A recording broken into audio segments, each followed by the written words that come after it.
As eleições do Parlamento Europeu começam a apresentar seus primeiros resultados, com um claro reforço de uma direita mais nacionalista, até mesmo eurocética, e uma redução dos partidos mais à esquerda, mais liberais e principalmente dos partidos verdes. As consequências na Europa estão sendo avassaladoras, inclusive com a dissolução do parlamento por parte do Macron, vamos discutir exatamente o que isso significa, a renúncia do primeiro-ministro da Bélgica, que fará isso num futuro próximo, e uma derrota devastadora para Olaf Scholz, que cai para a terceira colocação dentro da Alemanha, e a população pressiona pela convocação de novas eleições. O que está acontecendo no continente europeu e o que significa essa ascensão de uma direita nacionalista eurocética na União Europeia? Falar um pouquinho também, pessoal, sobre o Benny Gantz, que fazia parte do gabinete de guerra dentro de Israel, renuncia, e isso coloca ainda mais uma complicação, mais uma pimentinha, na pressão em cima de Benjamin Netanyahu, que se vê cada vez mais isolado, inclusive podendo renunciar ao cargo de primeiro-ministro, enquanto Reuters e outras mídias internacionais garantem: estamos em um momento pré-guerra envolvendo Israel, Líbano, principalmente o Hezbollah. Para finalizar, pessoal, falar um pouquinho também sobre a aproximação entre Brasil e Rússia, com Lula e Putin falando ao telefone, e também o nosso Mauro Vieira, nosso chanceler, nosso ministro das Relações Exteriores, garantindo que algumas pautas sensíveis aos dois países estão mais prontas para serem implantadas do que nunca, inclusive a desdolarização da economia, pelo menos dos BRICS. Se vocês querem entender um pouco mais sobre esses assuntos, e muito mais também sobre geografia, geopolítica, atualidades, política, polêmicas, enfim. Tudo para você se manter sempre bem atualizado. Já se inscreve no canal, deixa seu like, compartilha esse vídeo, que eu, professor Ricardo, conto muito com a sua ajuda. Belezinha? Para quem não me segue no Instagram, @prof_Ricardo Marcílio. E pessoal, recado rapidinho aí da nossa parceira do canal. E o vídeo de hoje ele conta com o apoio da nossa queridíssima parceira Insider, as melhores e mais tecnológicas roupas do Brasil. A Insider, que é parceira aqui do canal, eu tenho muito orgulho de trazer para vocês, porque são ótimos produtos e que eu consigo oferecer com desconto exclusivaço, oferecendo aqui com o link e o cupom que eu estou deixando para vocês na descrição. E aliás, você pode pegar tudo, tá? Eu, por exemplo, tenho meia, calça, cueca, que eu recomendo demais. O tecido tem uma qualidade, parece que não tá nem vestindo nada, é muito bom, tá? Homens, recomendo bastante. E a Tech T-shirt, que assim é a minha preferida, porque ela é muito bonita, simples, e extremamente prática.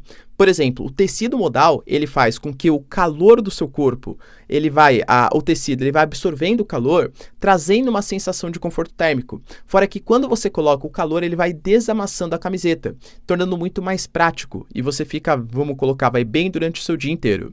Além disso, tem uma nova modalidade pensando na nossa saúde, que é a Tech T-shirt Mosquito Repeller. É uma tecnologia que foi embutida na Tech T-shirt que ela evita até 90% do contato de mosquitos, como por exemplo o Aedes aegypti. O repelente, ele fica com a tecnologia da camiseta, até 20 centímetros de distância, protegendo até mesmo parte do seu rosto. Claro, pessoal, tem que passar, ainda o seu repelente no braço, nas pernas, tal, mas é uma ajuda a mais, pensando na praticidade, no conforto, na beleza e, claro, na segurança sua e da sua família. E não há contraindicações, pessoal, pode usar sem nenhum problema. Então, link na descrição, aproveita que eu estou te oferecendo 12% de desconto em todas as peças, todos os tamanhos, homens, mulheres. Eu tenho certeza que você, ou a pessoa que você presentear, não vai se arrepender. Insider, as melhores e mais tecnológicas roupas do Brasil. Bom, galera, então bora lá pro vídeo, Como eu falei para vocês, foi um final de semana bem agitado para a União Europeia, com dissolução do parlamento francês, renúncia ali de chefe de governo da Bélgica, Olaf Scholz, que já estava pressionado, ainda mais pressionado, Pedro Sánchez, por exemplo, da Espanha, vendo o partido mais à direita superar o seu partido socialista, mudanças importantes dão sinais, hein? Para quem não sabe o que está rolando, tivemos eleições do chamado Parlamento Europeu. Para quem não sabe, pessoal, o Parlamento Europeu, a União Europeia como um todo, ela não funciona somente como um bloco econômico. Ela é muito mais do que um bloco econômico, é quase um bloco político. A ideia é que cada um dos 27 países seriam como se fossem estados, claro, com a sua autonomia para legislar, tudo tal, e você tem um país gigantesco que seria a União Europeia, com as suas próprias instituições, com o poder judiciário, com o poder executivo, com o poder legislativo, com políticas comuns relacionadas à migração, um banco central, por exemplo, alguns países com moeda única, a zona do euro, alguns países com livre circulação de pessoas, serviços, que é o espaço Schengen ou espaço Schengen. Então, a ideia é quase como se fosse um mega país. E como todo mega país, precisa das suas instituições. O Parlamento Europeu, que teve a votação nesse final de semana, ele representa uma parte do poder legislativo Legislativo, ou seja, que cria e que votam as leis. A gente fala de 705 membros, que agora vão aumentar, né, para 720 nessas novas eleições, sendo que cada um dos 27 países manda um determinado número de europarlamentares, eurodeputados, para legislar na União Europeia como um todo. Claro, isso varia de acordo com o tamanho da população, parecido com o que é a nossa Câmara Federal aqui, por exemplo, né? Aqui, por exemplo, você pega o estado de São Paulo, ele manda deputados federais para Brasília, assim como o estado, por exemplo, do Amapá também manda. Mas como São Paulo é mais populoso que o Amapá, São Paulo manda mais deputados federais do que o Amapá, diferente do Senado, né, que são 3 por estado, mas isso é papo para um outro vídeo. No caso da União Europeia, por exemplo, a Alemanha, que é o país mais populoso, é o que mais manda eurodeputados, enquanto país como Malta, por exemplo, que são bem pequenininhos em relação à população, mandam pouco eurodeputados e, claro, tem menos relevância na proposta de criação de leis. Aliás, só uma pequena observação, tá? Até por isso, existe uma resistência tão grande em azeitar países como, por exemplo, a Turquia, que fica pedindo desesperadamente ao longo da década de 80, década de 90, para entrar para a União Europeia, só que tem uma resistência muito grande. A Turquia, caso ela entrasse para o bloco, seria o segundo país mais populoso e seria o segundo país que mais teria parlamentares legislando para toda a União Europeia. E o Parlamento Europeu, principalmente pós o Tratado de Lisboa, ali de 2008, com a consolidação em 2009, ele ganhou muita relevância. Ele se equiparou ao outro órgão do Poder Legislativo, que é o Conselho da União Europeia, que é representado ali por ministros, representantes dos governos locais. Então, esse Poder Legislativo, ele tem a função de legislar e tem a função de fiscalizar, principalmente a própria Comissão Europeia, que seria uma espécie de poder executivo, vamos colocar assim, quem de fato governa, quem de fato toma as decisões. Então, essa eleição, ela foi feita, né, dentro de cada país. Alguns países tendo obrigatoriedade do voto, outros países não, alguns países colocando jovens para votar, outros não, enfim, cada país com as suas próprias leis, mas para eleger os europarlamentares, que vão legislar para a União Europeia como um todo, para o Parlamento Europeu. Então vocês entendem, galera, que é mais ou menos como se fosse um sintoma do que aquele país está passando, do que existe a representatividade daquele país. Porque, claro, se o país naquele momento está com um pensamento mais à esquerda, muito possivelmente europarlamentares mais à esquerda vão ser colocados, se for mais à direita, conservador, liberal e por aí vai. O que essa eleição trouxe para a gente? Ao contrário, pessoal, de fato, tá? É importante o crescimento dessa direita mais nacionalista eurocética, vamos explicar já o que é isso, mas cuidado, não foi esse terremoto todo, porque do jeito que a mídia está colocando, parece que, meu Deus, foram eleitos só, né, Marine Le Pen, Giorgia Meloni, Partido Chega ali em Portugal, ou seja, esses partidos bem eurocéticos mesmo, bem nacionalistas. Pelo contrário, a gente teve a centro-direita ficando em primeiro lugar, ou seja, um pensamento um pouco mais liberal, um pouco mais conservador, a centro-esquerda ficando em segundo colocado, ou seja, se manteve mais ou menos a mesma proposta, né? Tanto que a Ursula von der Leyen, ela deve continuar, inclusive, como a representante da União Europeia, só que a gente teve um crescimento bastante importante dessa direita bem nacionalista, às vezes, em alguns casos, até xenofóbica e eurocética, ou seja, que acredita muito mais num nacionalismo em detrimento de colocar poder nessas instituições, nessa burocracia da União Europeia, e um decréscimo dos partidos verdes. O que, aliás, galera, convenhamos, era uma coisa que a gente já esperava e que eu já tinha falado para vocês no canal. Por quê? O mundo muda muito, né, de uma hora para outra. Há 5 anos atrás, nas últimas eleições, o que estava muito mais em voga era o discurso de combate às mudanças climáticas, de redução das emissões de gás carbônico para a atmosfera, desativação das usinas nucleares. Principalmente os jovens, eles tinham muito essa proposta mais verde. E os partidos verdes, eles alavancaram grande importância. Agora, a gente está em meio de uma guerra Rússia e Ucrânia, questão da inflação, momento pós-pandemia, a gente tem um período, pessoal, até de estagflação em alguns países da União Europeia, e a resposta que está sendo dada, né, o aumento do número de imigrantes, aumento do número de refugiados, principalmente para esses mais jovens, é uma questão mais focada em segurança, é uma questão mais focada em controle das fronteiras. Eu diria que o pensamento mais conservador, mais direita, é o que está mais em voga, tá? Professor, quer dizer então que essa direita nacionalista eurocética, ela se fortaleceu? Sim, só que a gente tem que tomar cuidado exatamente, né? O que significa isso? Eu vou separar com vocês, só para vocês terem uma noção, nos 3 principais.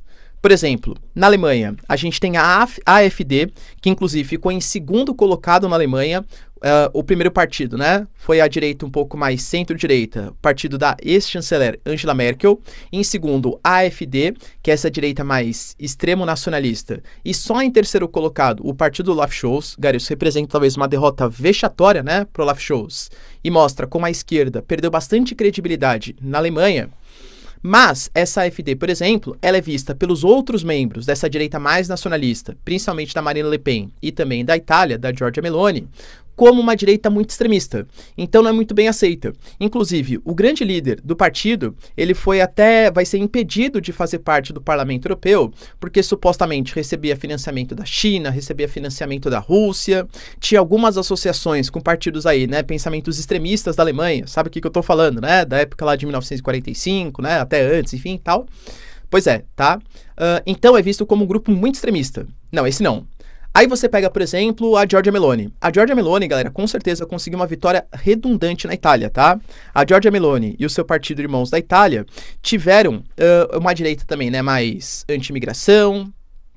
Eu diria que, assim, as pautas que mais se aproximam todos os grupos. A questão das mudanças climáticas, então eles alegam que primeiro pensar na economia, para depois pensar nessas questões de Acordo de Paris e coisa que valha. A questão, pessoal, de controle das fronteiras e uma redução de poder da União Europeia. Isso meio que une todos esses partidos dessa direita mais nacionalista e eurocética. Até um pensamento um pouco mais xenófobo, anti-imigração, anti-refugiados.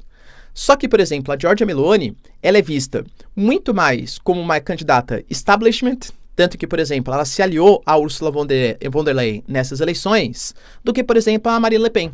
A Marine Le Pen, que é a candidata da França, né, que é o partido ali da França, o Partido do Reagrupamento Nacional, aí é visto como, aí sim, uma direita de fato, né, mais nacionalista. Tanto que Marine Le Pen e Giorgia Meloni têm discordâncias entre elas. A Marine Le Pen deixou claro, eu não sou irmã gêmea da Giorgia Meloni. Eu, de fato, sou a conservadora. A Giorgia Meloni já está se aliando ao establishment. E aí, porque eu falo, né?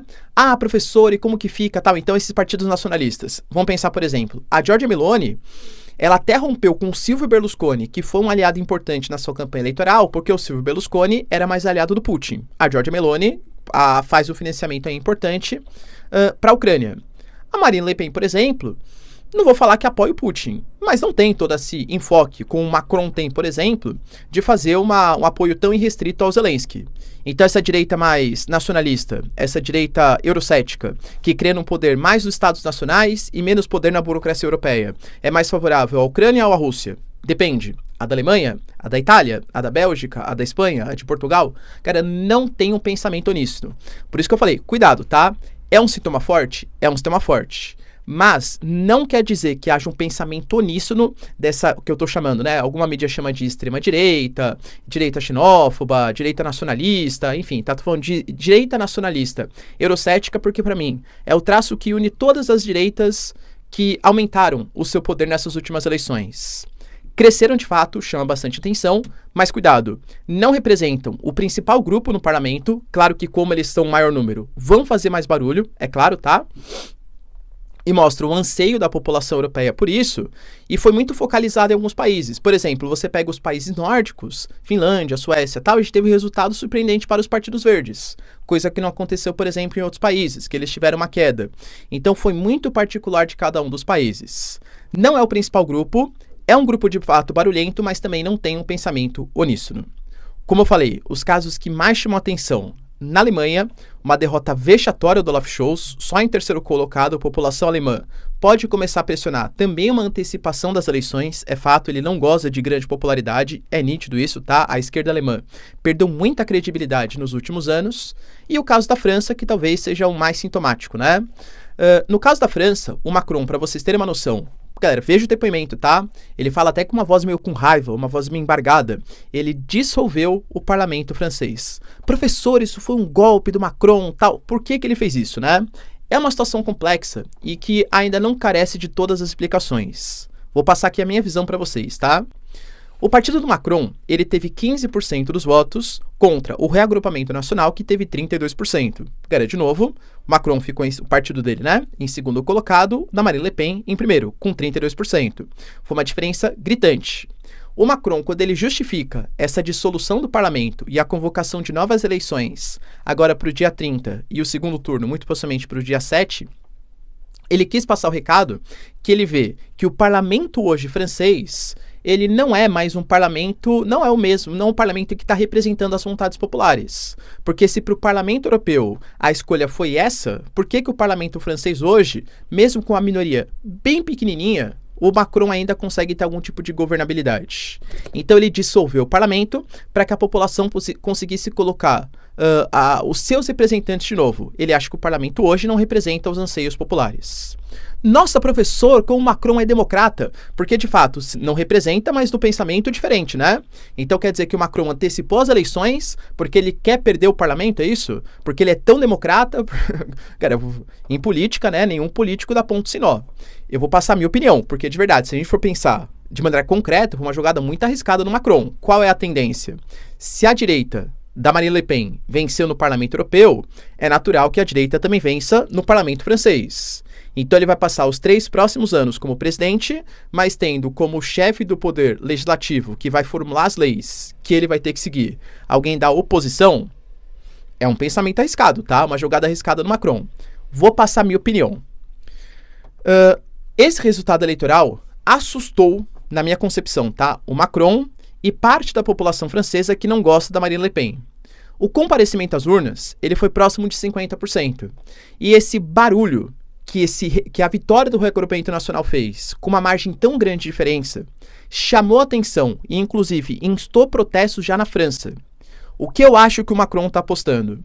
Que isso acordou aquela população mais à esquerda e a população mais de centro, centro-esquerda ou até mesmo centro-direita. Talvez o Macron ache que, convocando as eleições agora, ele pode se aproveitar do susto que a vitória do Reagrupamento Nacional deu no Parlamento Europeu, que é uma eleição menos importante, do que a eleição do próprio Parlamento francês, para fazer com que as pessoas se mobilizem em não votar no partido da Marine Le Pen. É uma jogada arriscada, mas acho que o Macron está tentando aproveitar o susto para mobilizar um pensamento anti-reagrupamento nacional. Só que você tem, por exemplo, figuras, não só com a Marine Le Pen, mas o próprio Jordan Bardella, que eu coloco pra vocês, pessoal, com um político da nova geração, um cara de 28 anos. O cara faz muito sucesso, tá? Na rede das dancinhas, sabe o que eu tô falando ali, né? Enfim, também no Instagram, enfim. O cara, assim, se você pega a popularidade dele, ainda mais com jovens abaixo ali de 26, 27 anos, o cara tem mais de 30, 40% dos votos. Então, é uma jogada arriscada que a gente vai ver se vai dar certo ou não por parte do Macron. Só que assim, professor, foi golpe? Nada, né? É um princípio constitucional, de fato. É uma jogada política. Se vai dar certo ou não, temos que aguardar cenas dos próximos capítulos. E aí, pessoal, será que a França vai para o lado mais direita, nacionalista, eurocética da força? É fato que o crescimento desse pensamento, eu acho que ele foi muito caricato, principalmente no processo do Brexit. Quando a gente teve o Brexit, o principal motivo, tá? Além de questões de maior independência, de não... O Reino Unido sempre foi um país muito mais ligado às suas figuras, à sua própria moeda. O Reino Unido nunca fez parte da zona do euro, nunca fez parte do espaço Schengen. Mas eu gosto de ressaltar para vocês uma fala que o Nigel Farage, que era um eurodeputado na época, ele falou assim, entendam bem, nós britânicos, nós do Reino Unido, nós estamos saindo da União Europeia não porque nós odiamos a Europa, mas porque nós odiamos a União Europeia. Quando os nossos antepassados foram fechar um acordo de livre comércio, uma união econômica, a ideia não era ter uma bandeira comum, um parlamento comum, uma comissão europeia, o Tratado de Lisboa, uma política, talvez até um exército comum, um tribunal, isso não era a ideia. A ideia era um livre comércio. Por isso que nós nos ausentamos. E o pensamento nacionalista hoje cresce em relação a esse pensamento mais cosmopolita de uma União Europeia que represente aí todos os países. Outra notícia, pessoal, bem relevante, está ligado à renúncia de Benny Gantz. Para quem não sabe, o Benny Gantz, ele pertence ao Partido União Nacional, que é um partido mais de centro-direita ali de Israel, e ele fazia parte do gabinete de guerra, junto com o galã Benjamin Netanyahu e também o Benny Gantz. Ele representava um pensamento mais moderado dentro de Israel. Lembrando que o Benjamin Netanyahu, ele teve que se aliar a uma extrema-direita, ou uma direita mais extremo-nacionalista, vamos colocar, com figuras como Smotrich, Itamar Ben-Gvir e tal, para conseguir se eleger. Só que o Benny Gantz, apesar de fazer parte desse gabinete de guerra, ele discordava de algumas ações, principalmente alegando que o Benjamin Netanyahu, por esse discurso muito agressivo contra os palestinos e contra a própria comunidade internacional, dificultava a paz na Palestina e que ele não tinha um plano de como fazer o resgate dos israelenses que ainda estavam na faixa de Gaza e muito menos tinha um plano para o dia seguinte na faixa de Gaza. Então ele falou, já tinha falado no passado, até compartilhei com vocês aqui no vídeo, tá? Olha, se você, Benjamin Netanyahu, não apresentar uma proposta do dia seguinte e como vai resgatar os israelenses que estão ali na faixa de Gaza, eu vou abrir mão do governo. E de fato ele fez isso. Era só que ele, levando inclusive o partido dele embora, ele faz com que o Benjamin Netanyahu perca um grande apoio de uma galera que se identificava com mais moderada dentro de Israel, ou seja, só os mais extremo nacionalistas hoje, que estão compondo grande parte do governo, e o Benjamin Netanyahu falou, por favor, Benny Gantz, não faça isso. Nós, israelenses, precisamos de uma união contra todos os inimigos aqui que nos atacam, a faixa de Gaza, o Líbano, Síria, Irã e por aí vai. Cara, as palavras foram à toa. Hoje, o parlamento israelense, das 120 cadeiras, 64 ainda apoiam o Benjamin Netanyahu. Cara, que composição frágil, hein? Qualquer tipo de coisa que não agrade, e lembrando que não são 64 pessoas, né, ou parlamentares que têm um pensamento uníssono, tem um pensamento diferente. E aí? Será que ele vai conseguir se manter no poder? Lembrando que a pressão internacional está cada vez maior e o Benny Gantz ele fez isso depois da operação de Israel, que fez o resgate dos 4 israelenses ali na faixa de Gaza. Porque você pega, por exemplo, lideranças dos grupos palestinos, falam que mais de 200 pessoas foram tiradas da vida, 400 pessoas ficaram feridas. Então há uma pressão para saber se foi a melhor proposta ou não para fazer o resgate desses israelenses. Benjamin Netanyahu está por um fio. E lembrando que ele está no momento de extrema tensão, por quê? Porque além da própria questão do Hamas, da faixa de Gaza, temos agora, segundo a própria Reuters, tá? E grande parte das mídias internacionais, mais um conflito acontecendo, que é entre Israel e Líbano. Não entre o Líbano como um todo, mas principalmente entre o Hezbollah. Por exemplo, a mídia está colocando, pessoal, que operações de Israel estão sendo feitas não só no Líbano, mas também na Síria, que é como se fosse uma espécie de entreposto, né? Entre o Irã, que é o principal financiador do chamado eixo da resistência, e o Hezbollah. E esses ataques estão sendo feitos para interromper o fornecimento de armas, porque o próximo ataque que Israel vai liberar é justamente contra o Hezbollah, um grupo que atua no sul do Líbano, que é um grande parceiro dos iranianos, um grupo também xiita que atua ali na região. Quando acabar a operação na faixa de Gaza, segundo a mídia, o grande objetivo de Israel é mais uma guerra contra o Líbano. Não como um todo, mas principalmente contra o Hezbollah, tá? Será que o Benjamin Netanyahu vai conseguir se manter no poder até esse momento? Eu, particularmente, pessoal, desconfio que não, e a saída do Benny Gantz pode ser definitiva para esse processo. E para finalizar, pessoal, falar um pouquinho também, inclusive, tá, só lembrando, antes da gente ir para a questão do Lula e do Putin, que o próprio Antony Blinken, ele está viajando em direção ao Egito e depois a Israel, depois do resgate desses 4 israelenses, também para tentar pressionar Israel a aceitar uma condição de cessar-fogo. Só que o cessar-fogo tendo como objetivo que o Hamas continue existindo na faixa de Gaza, coisa que Itamar Ben-Gvir, Smotrich não aceitam. Ou seja, Israel está bastante pressionado, hein? Vai aceitar um cessar-fogo com a pressão do Antony Blinken? É difícil saber. E para finalizar, pessoal, agora sim, a gente teve uma ligação bem importante entre Lula e Putin para discutir alguns pontos importantes. Basicamente, o que foi discutido entre os dois é uma convergência de pensamentos geopolíticos. E os dois estão meio que na crista da onda, pelo menos geopoliticamente falando, no sentido que o Brasil, nesse momento, está na presidência do G20, teremos reunião lá no Rio de Janeiro, em novembro, tá? Do final do ano, até com uma polêmica, se o Putin vai vir, se não vai, se vai vir o Biden, enfim, quem vai participar dessa reunião? E o Putin é o presidente dos BRICS. Pelo menos no momento, é uma coisa rotativa, né? Os dois discutiram e falaram que podem estabelecer políticas comuns entre BRICS, entre avós dos países emergentes, e o que vai ser implementado no G20. E tivemos também declarações do Mauro Vieira, que é o nosso chanceler, que também fez reuniões importantes com membros da Rússia e garantiu que propostas, principalmente relacionadas à expansão do NDB, ao Banco dos BRICS, como alternativa ao FMI e ao Banco Mundial, e a própria proposta de desdolarização das relações econômicas e a utilização das moedas nacionais em um primeiro momento, mas de uma moeda comum entre os países dos BRICS, para realizar as trocas e depender menos do sistema de pagamento americano, o sistema SWIFT, e também da moeda americana, que é o dólar, é uma proposta de autonomia dos países emergentes.